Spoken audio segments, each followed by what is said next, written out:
She runs. Not the kind of running you do for freedom. Not the kind that feels wild and alive. This is the kind that burns your lungs raw and makes your heart slam so hard you think it might split your ribs open. The forest is black and endless around her. Snow crunches under her bare feet, sharp as broken glass. Branches whip across her face, claw at her arms, tear her skin open without mercy. Blood beads along the scratches, warm at first, then cold as it drips into the melting snow beneath her. Every breath she pulls in feels like knives. Every step threatens to send her crashing to the frozen ground. Behind her, the howls rise. Not distant. Not fading. Closing in. They are not hunting deer. They are not chasing prey. They are hunting her. The wind roars through the trees, violent and restless, as if the sky itself is angry. And the moon flickers behind racing clouds, fractured light breaking across the forest floor in jagged pieces. The ground is uneven, treacherous, roots twisting like traps beneath the snow. The world feels unstable, shifting, ready to swallow her whole. And inside her, something answers the storm. It starts as heat beneath her skin. A shimmer. A pulse. Silver light flickering through her veins like trapped lightning. It burns. Not gentle. Not controlled. It licks at her ribs, climbs her spine, claws at her throat. Power. Too much of it. Wild. Untrained. Dangerous.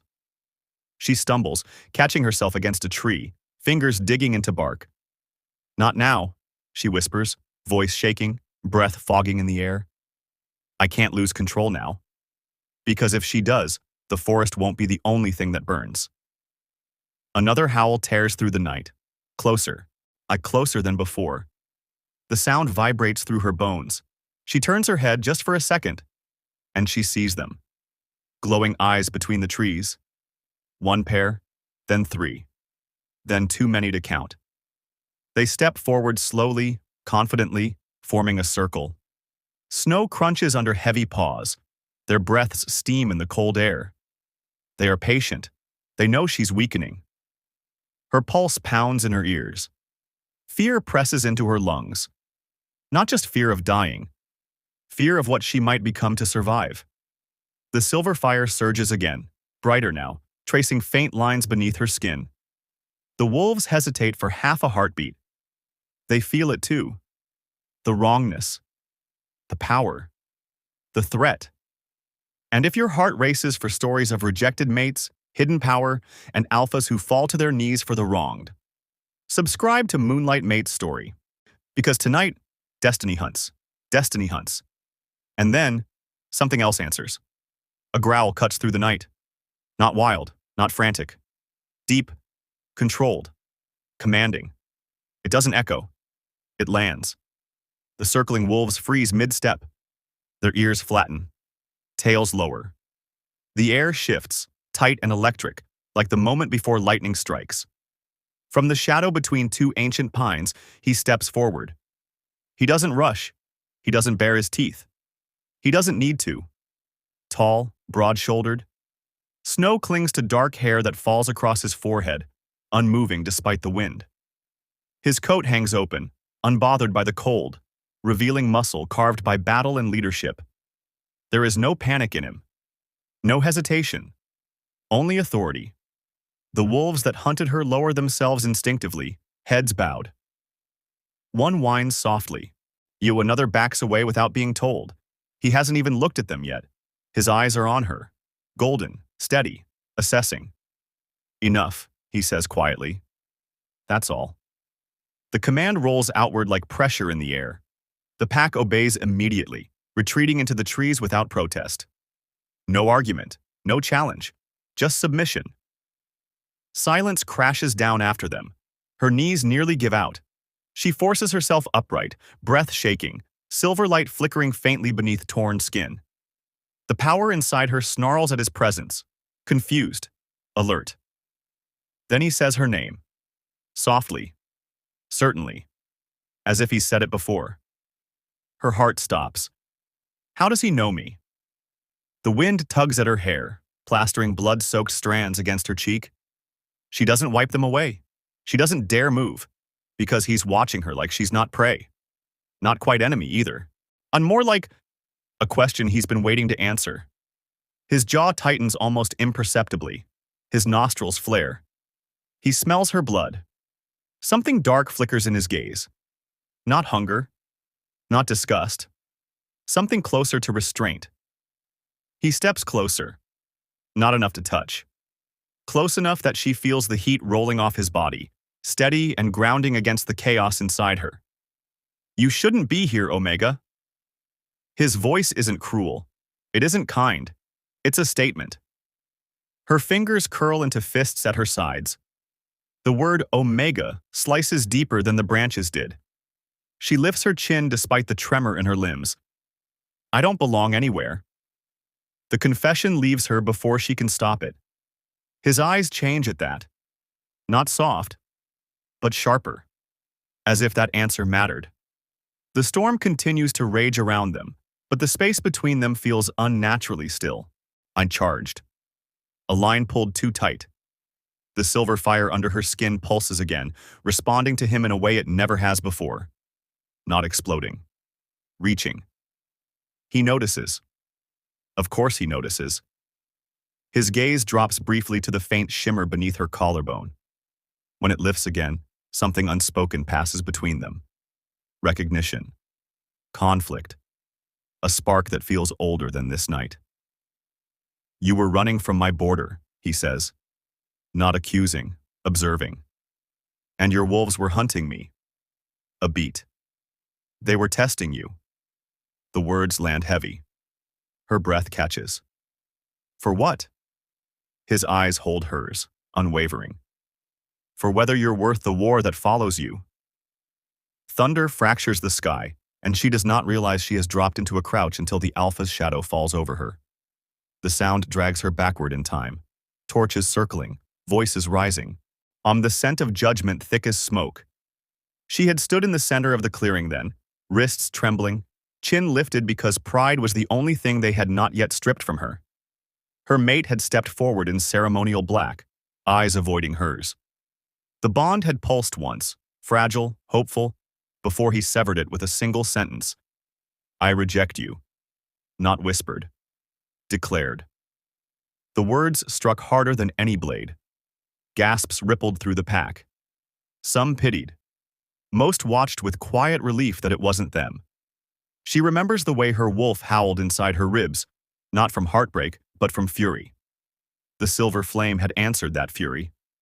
It started in her palms, heat without smoke, light without warning. Elders shouting, warriors shifting. She had tried to swallow it, tried to kneel, to beg her own blood to obey. Instead, the power erupted in a blinding arc that scorched the sacred moon shrine. Stone blackened, symbols cracked. The night itself seemed to recoil. Afterward, they called her cursed. Unstable. A relic of a bloodline meant to die out centuries ago. Silver flame. An Alpha's fire born in an Omega's body. An imbalance. A threat. She left before dawn, before they could decide whether exile was mercy or execution. The forest snaps her back to the present. Rain begins in cold needles against her skin. She hates storms. Thunder sounds too much like judgment. The Alpha has not moved away. He watches the way her shoulders lock, the way her breath shortens. He notices everything. His voice, when it comes, is low. Controlled. I've heard stories, he says. The girl who burned the moon shrine. There is no accusation in it. No fear. Her throat tightens. Stories grow teeth when people are afraid. And are they wrong? He asks, not harshly, measured, like he's weighing steel. She meets his gaze, forcing herself not to look away. I didn't mean to destroy anything. Lightning fractures the clouds again, silver against black. For a heartbeat, something answers inside her, an ember stirring beneath her skin. The Alpha's jaw flexes as he sensed the shift in the air. Not dominance, not greed, restraint. He steps closer, close enough that his presence cages her without touching her. She expects hunger, intimidation, the instinct to claim or crush. Instead, she feels something steady, anchored. You exiled yourself, he says quietly. It's not a question. Yes. Why? Because staying would have turned her into a weapon. Well, because power without control becomes slaughter. Because she saw fear in her own reflection. She doesn't give him all of that. Because they were right to be afraid. His eyes darken, not with agreement, but with disagreement he doesn't voice. The rain intensifies, plastering her hair to her face. He reaches out, stops just short of touching her cheek, as if testing an invisible boundary. The heat between them is not the wild blaze she knows too well. It's something deeper, contained, dangerous in a different way. You're not unstable, he says at last. You're untrained. The words strike harder than the rejection ever did. Not cursed, not broken, untrained. Hope is more terrifying than hatred. She swallows against it, because if she believes him and he's wrong, the next fire won't just scar stone. It will consume everything. And the wind shifted first. It carried the scent of iron and hostility long before the sentries howled the alarm. She felt it in her bones, a tightening beneath her ribs, a pulse beneath her skin that answered threat with heat. The sacred ground had been quiet only moments ago, the air thick with prophecy and unspoken promise. Now it trembled with intrusion. Boots crushed fallen leaves beyond the tree line. Dozens. Armed. Organized. The rival pack did not creep in shame. They entered like conquerors. Their alpha stepped forward, broad-shouldered, his cloak marked with the black crest of a fractured crown. His gaze found her instantly, not with confusion, not with curiosity, but with accusation sharpened to a blade. So it's true, he called, voice carrying across the ruins. Yeah, the girl who burned the moon shrine stands beneath our sacred stones. Murmurs rippled through the gathered wolves. She did not step back, but her pulse betrayed her. Too fast, too loud. The crescent scar beneath her collarbone pulsed faintly, heat seeping outward as if the prophecy itself were listening. The rival alpha's lip curled. You harbor a weapon, he said to him, to the man at her side, or perhaps a curse. The accusation did not shake him. He stood unmoving, a wall of quiet authority. But the council behind him shifted uneasily. She heard it, the scrape of doubt disguised as concern. Sacred grounds are neutral, he answered evenly. You trespass. We protect our future, the rival alpha snapped. She is the marked one. The prophecy speaks of destruction. It speaks of a false crown cracking. The words echoed in her skull like a taunt. An elder from his council stepped forward, voice thin but cutting. Alpha, if there is even a chance she is the prophesied destroyer, you must consider your people. There it was. The fracture. Not in him. Around him. She felt it like a blade sliding between ribs. Not because he wavered, he did not, but because they would force him to. Political alliances, borders, trade, stability balanced on whether he stood beside her or cast her out. She'll ruin him, someone whispered behind stone pillars. She nearly leveled her own territory. She's unstable. The word struck deeper than any weapon. The rival alpha advanced another step. Prove she is not a threat, he challenged, or surrender her. Silence tightened the air. Her breath shortened. Thunder cracked overhead, and instinctively, traitorously, she flinched. A flicker of silver ignited along her veins. No, not now. But fear is a spark, and her power answered fear like dry tinder answers flame. The ground beneath her feet fractured with a sharp, splitting crack. Silver fire burst outward in jagged veins, racing across stone, climbing pillars, illuminating the carvings of crowned wolves in blinding light. Gasps tore through the assembly. Heat surged from her chest, not uncontrolled, but defensive, alive, protective. The rival pack staggered back as a pillar split clean down the center. She heard it then. Not fear from him. Never from him. But from the council. From the elders. From the wolves who saw not a woman, but a catastrophe waiting for permission. The silver fire coiled around her like a living thing, licking at the edges of stone but stopping short of flesh. Controlled. Barely. She forced it down with everything she had. The light dimmed. The cracks in the earth smoked. Silence returned, but it was no longer reverent. It was afraid. The rival alpha's expression shifted from mockery to triumph. "You see," he said softly, "she cannot even stand without breaking what we protect." She looked at him.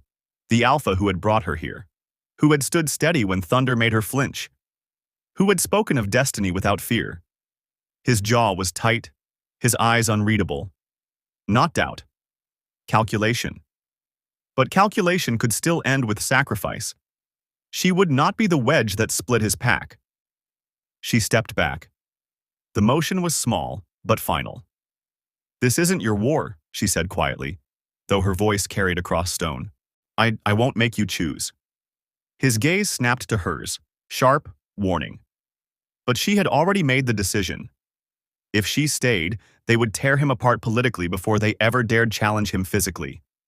Alliances would fracture, elders would revolt, the prophecy would become a weapon used against him.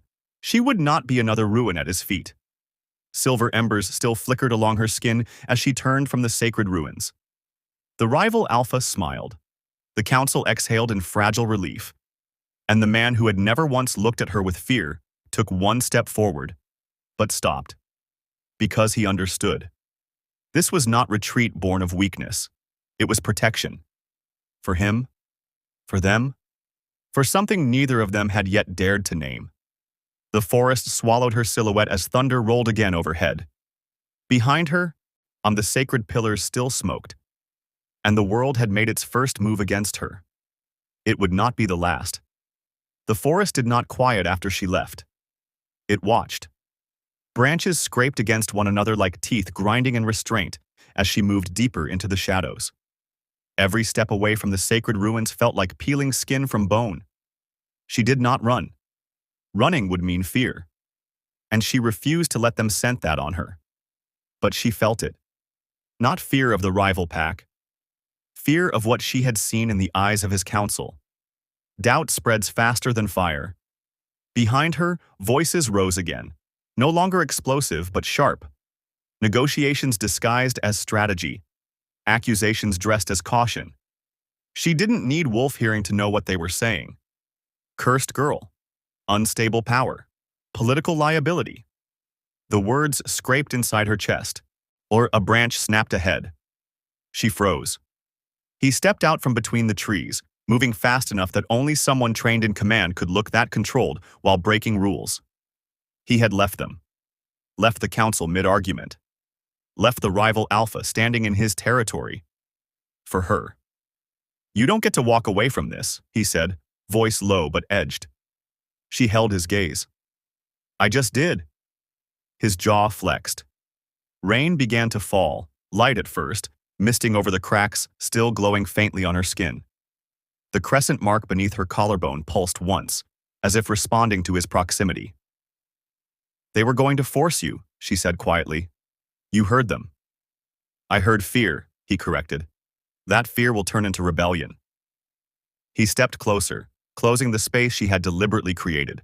You think I care about rebellion more than I care about you standing alone in a forest filled with enemies?" Her breath caught. Sharp, involuntary. "That wasn't politics. That was personal." "You don't get to protect me by disappearing," he continued. "That choice is mine." "No," she said, voice steady despite the storm gathering in her chest. "If you choose me publicly, they fracture. If you choose them, you lose authority. Either way, you bleed. And you think walking into exile spares me?" His eyes darkened, not with doubt, with something far more dangerous. "You are not a pawn I move off the board to keep peace." Lightning split the sky behind him. The air thickened. From deeper in the forest, howls rose, closer than before. Not his pack, not fully the rivals either. Scouts. Testing weakness. The rival alpha had not left empty-handed, or he had left opportunity behind. Her power reacted instantly. Silver light threaded along her arms again, not explosive this time, coiled, focused. He noticed. His gaze dropped briefly to the glow, then back to her face. Not fear, not hesitation. Recognition. They're probing, he said. Yes. Another howl, closer. This was no longer political theater. This was escalation. If they see you separated from me, he murmured, stepping even closer until the heat of him cut through the rain, they will assume division. She understood instantly. Predators attack fractures. Stand with me, he said, not command. Request wrapped in steel.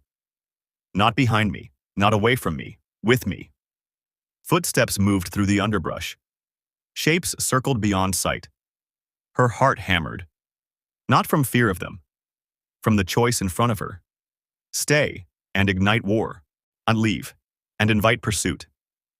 The silver fire pulsed once more along the crescent scar. Not chaotic, not uncontrolled. Awake. She inhaled, rain mixing with heat along her skin. I don't need you to shield me, she said quietly. His mouth curved, not in amusement, but approval. Good, because I don't plan to. Another shape lunged from the trees, and this time, she did not step away. She stepped forward. The impact never comes. He intercepts it midair, shifting with brutal precision, bone cracking and reforming in a heartbeat. Fur tears through skin. His wolf slams into the attacker before it can reach her. The collision shakes the rain from the trees. She does not freeze. The second scout circles wide, testing her flank. She feels the intent before she sees the movement. Malice edged with curiosity. They want to measure her. See if the stories are true. Fine. The silver along her arms tightens instead of flaring. When the wolf lunges, she pivots. Her palm strikes its shoulder. Light pulses, not explosive but surgical. The ground fractures beneath its paws, forcing it back with a crack of stone instead of burning flesh. A warning. The message is clear. I can end you. I am choosing not to. The scouts retreat, melting into darkness. Not defeated. Reporting. He shifts back, breath heavy, rain sliding down bare skin. His gaze searches her for damage before he looks at anything else. You're bleeding, he says. She hadn't noticed. A shallow cut slices along her ribs where claws grazed her during the movement. It stings now that the adrenaline is thinning. The silver glow dims to embers beneath her skin. Superficial, she replies. He doesn't argue. He steps closer, voice lower. Come. She should refuse. Instead, she follows. The cave is old, older than the sacred ruins. The air inside is cool, carrying the mineral scent of stone and something older still. He must have known of it from childhood patrols. A leader memorizes hiding places before he memorizes thrones. She sits on a flat rock while he kneels before her. The shift in position unsettles her more than the fight did. He tears fabric cleanly, exposing the wound. His fingers are steady as he presses cloth against it. The intimacy of it is sharper than claws. Silence settles. Not strained, not awkward. Heavy in a different way. You held back, he says quietly. I didn't want blood on sacred ground. His mouth curves faintly. You could have killed him. Yes? And you didn't. The approval in his tone does something dangerous to her pulse. He ties the bandage. His hands linger a fraction too long at her waist before withdrawing. Not accidental. My father would have executed them, he says suddenly. She looks at him. For stepping into our territory without permission. He ruled through fear. No one questioned him because no one dared breathe wrong. His jaw tightens. I swore I would never lead like that. The cave feels smaller. And now? She asks. Now I'm being told fear is the only way to contain you. The words land softly but carry weight. She swallows. You should listen to them. His eyes lift sharply. No. I lose control, she presses. You saw what happened at the ruins. I didn't mean to crack the stone. I didn't even think. It just... Her voice thins. It just reacts. To protect you, he finishes. To defend, she corrects. Yes, defense becomes destruction fast. He studies her, not the scar, not the faint shimmer still ghosting her skin. Her. You are terrified, he says. Yes. Of hurting them? She hesitates. Of becoming something I can't come back from. He shifts closer without breaking eye contact. Their knees almost touch. The cave air thickens, warmer now despite the cold stone. I don't see a monster, he says quietly. I see someone trying to control power no one prepared her for. Her breath catches. His hand lifts slowly, giving her time to pull away. She doesn't. His fingers brush hers. The hum rises instantly, low, charged, aware. Not violent, not chaotic. It coils between them like a living current responding to proximity rather than emotion. He doesn't flinch. I see you, he murmurs. Not the fire. You. The words slide beneath her defenses. She leans forward before she can stop herself. The space between them shrinks to breath. His gaze drops to her mouth. The hum deepens, vibrating through bone. For one suspended second, the world narrows to warmth and restraint. She pulls back. If I stay, she whispers, voice shaking now, I destroy everything you've built. His hand tightens around hers, not possessive. Anchoring. If you leave, he answers, steady despite the storm in his eyes, you destroy me. Silence crashes between them. Outside, distant thunder rolls again. Inside the cave, neither of them moves. The cave feels suspended in its own heartbeat. Outside, rain pounds against rock and earth, a steady reminder that the world still rages beyond these walls. Inside, it's different, an intimate storm contained. He kneels before her, eyes tracing her every movement. I'm reading the small tremors she tries to hide. Her chest rises and falls, shallow, careful. She thinks she's controlling it, but she can feel the silver embers beneath her skin, quivering with anticipation, alive with questions she doesn't want to answer. He shifts slightly, closing a fraction of the space between them, careful not to crowd, careful not to ignite her fear. His hands, large and warm, press the bandage over her side. He doesn't rush. He lets his touch linger, just a second too long. The warmth spreads, unwelcome in a way that makes her ache, that makes her pulse betray her logic. You held yourself back, he murmurs, voice low and steady, like gravel worn smooth by rain. Even when you could have unleashed everything. She swallows, eyes lowering. The memory of stone shattering, of silver fire slicing through the ruins, comes back, sharp and jagged. I can't control it, she whispers, voice trembling. Not fully, not yet. And I'm terrified of what I'd become if I lost it. Her fingers curl into fists, nails pressing into her palms.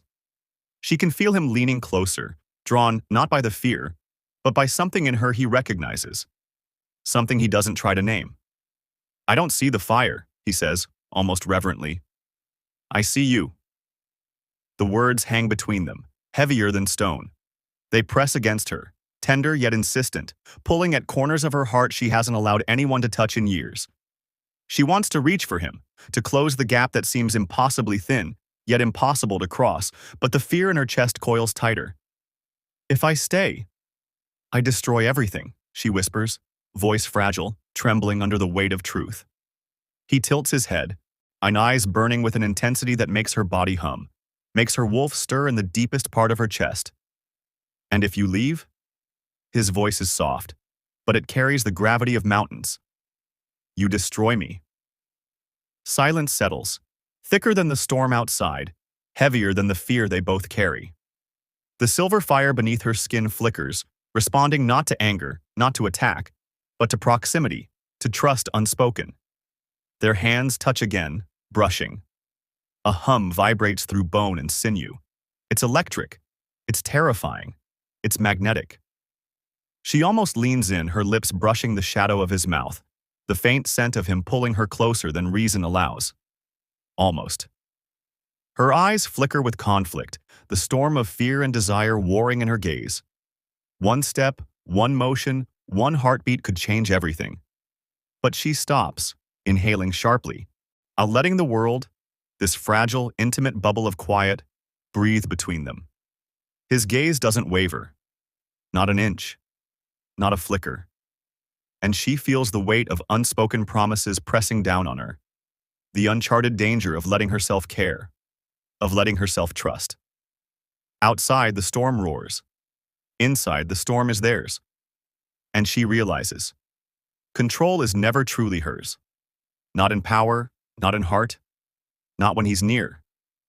The tension coils tighter, and yet, against every instinct that screams caution, she leans just slightly, enough for the hum beneath her skin to roar in recognition. The cave holds them, their vulnerability, the beginnings of something neither fully understands, and the night watches in silence, waiting for the inevitable spark.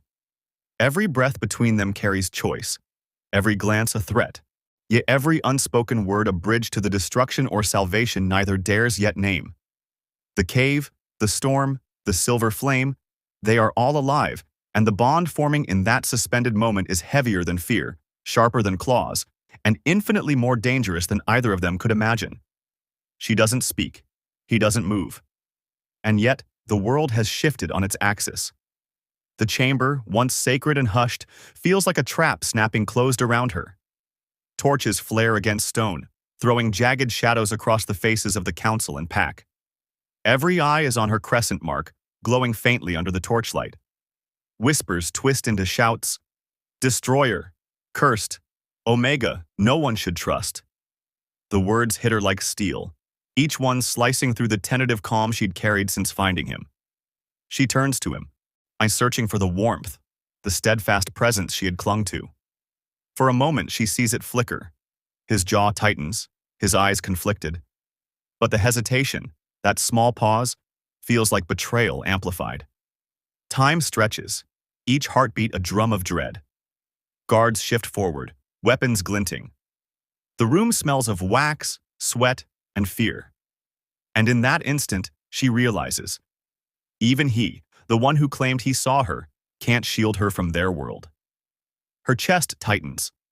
Rage and sorrow coil together in her veins, feeding the silver flame beneath her skin. She whispers, almost to herself, "Not again. Not like this." And then it roars. The silver fire surges, crawling along her arms, erupting across her shoulders. Stone cracks, the ceremonial altar shivers, sparks scattering into the air like captured lightning. The flames lick upward, unnatural and brilliant, reflecting the anguish that has shadowed her entire life. Shouts erupt, panic spreading like wildfire. The elders stumble, trying to contain what they cannot comprehend. Wolves howl in alarm, their instincts screaming at the surge of raw, untamed power. She doesn't run from fear. She runs from the echo of every rejection she has ever endured, from the relentless judgment that has defined her. She runs because the only escape left is through movement, through distance, through survival. Each step is thunder against stone and snow. The scent of burning silver fire hangs heavy in the air, bitter and metallic, mingling with the cold bite of winter outside. She doesn't look back, even as his voice calls, fractured with longing and hesitation. Her heart aches, not for safety, and not for revenge, but for the first time in years, for the one who might have been her anchor, who could have held her through the storm. The night swallows her. The pack trembles, unsure whether to follow or flee. The chamber is left smoking and shattered, a monument to trust broken and love deferred. The wind carries the echoes of her silver flame into the forest, whispers of fury and grief mingling with prophecy. And as she disappears into the shadowed trees, every heartbeat screams, "I am not your weapon. I am not your pawn. I am more than the world has ever dared to see." She runs into the darkness, but the fire within her does not fade. It rages, it remembers, and it waits. And somewhere, deep in the chaos, he realizes that hesitation has cost them both everything, and that the Omega he thought he could protect is no longer a girl to be saved. She is a storm, a reckoning, a force that even an alpha must reckon with. The night is shredded by screams and the clatter of steel. Torches flare against twisted trees as rival alphas and shadowed warriors crash through the forest, teeth bared, claws glinting under fractured moonlight. Panic races through the pack. Even the bravest falter as the enemy pushes forward with cold precision.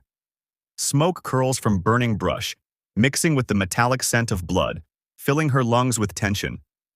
The alpha fights desperately at the front, every move calculated, but fatigue creeps into his muscles.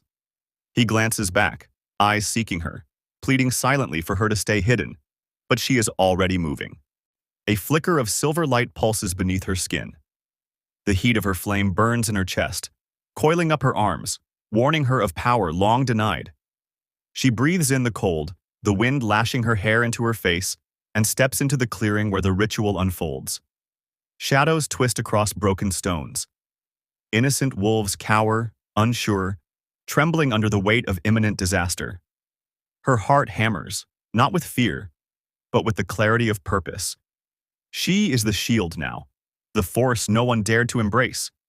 She exhales, and the silver flame blooms across her form, luminous and unyielding, illuminating the chaos with the glow of centuries. Her wolf shifts, massive and radiant, muscles rippling beneath fur that glimmers with ancestral fire. Voices of her predecessors ripple through the wind, whispers of warning and encouragement. Yet the ground trembles as stone pillars shiver under the resonance of her awakening. She steps forward, every eye turning as awe and terror collide. This is not a girl running from destiny. This is a force reclaiming it. The mastermind behind the attack reveals himself, cloak dark as the void, eyes sharp with cunning. The manipulator of prophecies, the puppeteer of fear, the architect of whispers. He smirks, assuming intimidation will work. She steps closer, fire licking the earth around her, and her voice cuts through the night. I am not your curse. I am your reckoning. The words echo in the wind, and for the first time, the alpha watches without doubt, awe mixing with the pulse of his own rising desire and fear. Light bursts from her paws as the forest responds. Branches shiver, roots twist, ancient stones hum with awakening power. Ye innocent wolves dart behind her, shielded by the aura of her silver flame. The villain falters, realizing the depth of what he provoked, and retreats, not destroyed, but unmasked, leaving behind the fear he had meticulously sown. She stands, radiant and unbroken, chest heaving, eyes burning with triumph and sorrow, and the alpha approaches, silent, reverent, aware that the girl he sought to protect is now the force no one can deny. The forest settles into a trembling hush. Sparks of silver rain down, illuminating the wounded and the saved. Her wolf presses close, yet her eyes never leave the shadows where the enemy vanished. Every nerve hums with the realization that she is no longer a pawn, no longer exiled. She is sovereign in flame and fury. And in the quiet glance shared with the alpha, there is understanding, fear, and the unspoken promise that neither of them will ever be the same. She has claimed power. She has claimed herself. And the world will never forget the night the Omega became unstoppable. The forest hangs in a heavy, silver-laced quiet. Smoke curls lazily from the trampled ruins, and the scent of scorched earth mixes with the lingering sharp tang of fear. Wolves shift uneasily, some still trembling from the power she unleashed, others kneeling, uncertain whether it is awe or dread that guides them. Every rustle of leaves, every crack of ice underfoot reminds her that the night is not yet safe, that she carries a fire no one fully understands. Her chest rises and falls with slow, deliberate breaths, heart still thrumming with adrenaline, yet there is a strange calm threading through her veins. Control at last, but at a cost. The alpha steps closer. Not with authority, not with the rigid stance of a leader asserting dominance, but as a man walking carefully toward a truth he has long denied. His eyes meet hers, and in that gaze, she sees the tension between loyalty and longing, between duty and desire, stretching across the space between them. His hand hovers, almost reaching, almost touching, hesitant, human, magnetic. The wind carries whispers of what could be, of trust formed in fire, of love forged in survival, but it also carries the unspoken risk that her power could burn them all if she chooses wrong. She turns her gaze outward, to the horizon where moonlight fractures through clouds. Freedom glimmers there, silver and untamed. Her power radiates in her aura, yet her heart aches with the knowledge that choosing a side is never simple. And the pull of destiny tugs at her, the weight of what she has become pressing down. Yet there is that fragile spark. The possibility that love and choice can coexist even in chaos. Her voice is barely a whisper, even to herself. If I stay, can I truly protect him? Or will I destroy everything? The narrator's voice draws in, soft but insistent, carrying the weight of every choice, every heartbreak, every ember of hope that lit the night. Would you have chosen her? Or feared her too? Would you kneel in awe or run from the storm that burns so bright? Is she salvation, or the reckoning they all deserve? The wind settles, leaving only the faint glow of silver flame lingering in the shadows. And the narrator leans close, intimate, almost conspiratorial. If this story lit something inside you, subscribe to Moonlight Mate's story. Because here, we tell tales that burn beneath the moon, where destiny waits and hearts dare to rise. Silence stretches. The forest seems to hold its breath. Wolves stir, the alpha waits, and she lingers at the edge of choice, the moon high, the night endless, and the story far from over. The forest exhales around them, quiet but watchful, as if the trees themselves lean in, holding secrets older than any pack. She walks beside him, their steps synchronized but tentative, like two souls testing fragile ground. The snow beneath their feet crunches softly, and with each step, she feels the echoes of her own power reverberate through the frost. Controlled now, tempered by awareness, yet still alive, waiting. The wind stirs, brushing against her skin like a warning, and the pale light of the moon casts long shadows that seem to twist and shift, as though the forest itself resents the calm that has settled. The alpha glances at her, his expression unreadable in the dim silver.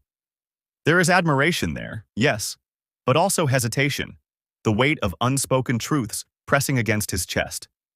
He carries his own fears, his own scars, and in this fragile moment, they are mirrored in her eyes, both of them bearing the remnants of betrayal, the burden of destiny, and the raw ache of a connection that could ignite or shatter at any second. She senses his pulse, steady but tense, the barely restrained predator coiled beneath the human facade, and for a fleeting moment, she wonders if he can truly accept her, all of her fire and all of her flaws. Beneath the forest floor, deep in shadows untouched by moonlight, or ancient stones vibrate faintly. Symbols etched into the earth glow, just barely, as if acknowledging her presence, her choices, her rising power. A cavern opens silently, unseen, shrouded in darkness so absolute it feels alive. And then it comes. A whisper, low, deliberate, carried on a current she cannot see. She is not the only one. The voice reverberates through the roots and stones, a promise of conflict yet to come, a challenge hidden in patient anticipation. Eyes open in the darkness, gold, piercing, cold, and unyielding. Power radiates from them like ice, ancient and undisturbed, waiting for the moment the world believes itself safe. The forest trembles subtly, the night holding its breath. Her fingers itch, the silver fire within her responding instinctively, not yet ready to ignite, not yet ready to strike. The alpha squeezes her hand, barely, grounding them in this fragile alliance, yet his jaw tightens as the unspoken threat presses closer. She swallows, heart pounding, awareness sharpening every sense. The moon dims, the light fading like a curtain drawing close, and the world tilts on the precipice of revelation and danger. And in that heavy, suspended silence, the final words hang, almost sacred, almost cruel. The true alpha hasn't risen. Yet. The forest exhales one last time. Darkness swallows the path, leaving only the promise of what's coming, the echo of fire yet unclaimed, the storm waiting to break. Every heartbeat is anticipation. Every shadow is a question. Every whisper is destiny calling, unfinished, unbroken, and unavoidable.